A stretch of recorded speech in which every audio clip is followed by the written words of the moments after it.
Ngeke ukholwe-ke ukuthi uKhuzani kutheni emebuza ukuthi engasebenzani nomthandeni. Sawubona kuphi nakuphi lapho nyekhani nombuzo njengamanje ngiyakubingelela ukubingelela yena-ke mathinta acebisa intombi zomqomela amehla kabanye siqomela imali thiwazi kana wathi kabusuku uqala ulanca press subscribe button share uphinde ucomment ulike okhulu nakho konke umusubscribe ayike imali khamba usukwenza ukuthi ube wena maqala uthola notification uma esifaka la ivideo ngaphambili uKhuzani izolo bese uKhuzini.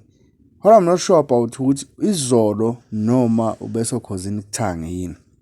La khona ebe ne-interview khona ebuzwa ukuthi uqale kanjani emculweni ubalandisile abantu ukuthi yena waqala wayi-security wara washawa in yabo defana nalezo uNkulunkulu wasebenza emfihlakaleni ukuze afike kule mpumelela kuyona. Umbuzo wasuza straight uthi cha awusichazele malana nezimpi zomaskandi. Ngithandile impendulo kaKhuzani lapha ngoba ithena la kumaskandi kuyafana nje nasemidlalweni kuthiwa ngeke uhambe ukhululeke upepenyeke nje bekho nabantu abakuthikameziswa okuchaza ukuthi uvezile nje ngokusobala ukuthi kahle kahle lento abayenzayo igame futhi baya enjoya ngoba ukuvezile nokuthi mabehlangana babingelelana ukuthi phela akayikho inkulumo ababa nayo ngoba basemidlalweni futhi kumele begcine into yabe professional kodwa nje hey mfowethu khamba kahle uyabona.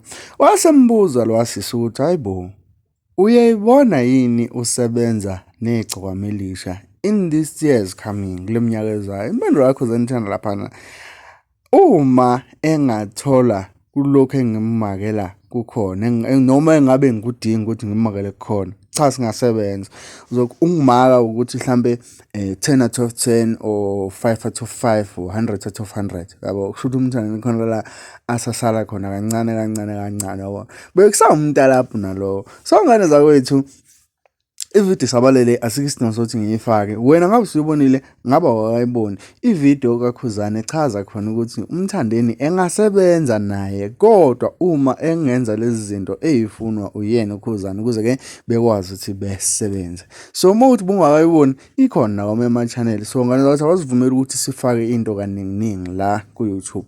Ngiyafisa ukuthi ngezuvo lakho mayelana nezimpendulo kaKhuzani obephendula ngazo lapha noKhuzini ukuthi ke wena uzizwe kanjani njengoba ke ekuvezile ngokusobala ukuthi cha banampi nomthandeni futhi ayikho into ebaxabanisile noma bathi bangathi mangathiwa baxabene kuthiwa bayebanga kodwa kufanele bencofana ukuze igame ibe phezulu futhi igame ibe relevant. So ngana ukuthi ngiyafisa ukuthi ngizuvo lakho malana nalezi impendulo ukuthi ngempela wena uzizwa kanjani uyakuthanda yini lokho ukuphendula uKhuzani noma uKhuzani uyalaya uyalaya.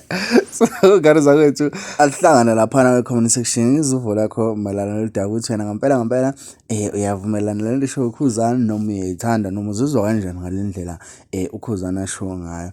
Mntana sekhaya ngicela ukuthi usubscribe ngane kama mawuthi usuku lakho lokuqala mawuthi usukhona usuyilunga la ekhaya cha siyajabula ukubambisana nawe futhi siyajabula ukuthi ukhona sicela ukuthi uvele nje lapha kwi engagement lapha kuma comment ulike usubscribe ushare uphinde ucomment okhulu nakho konke uma subscribe ngana wethu ikhama khamba kodwa ke sizosenza kube wena uqala uthola notification uma sekufaka la ehamba phambili. Ngivumela mlalami ngibambe le video wena ngibambe kwi video elandelayo. Danko.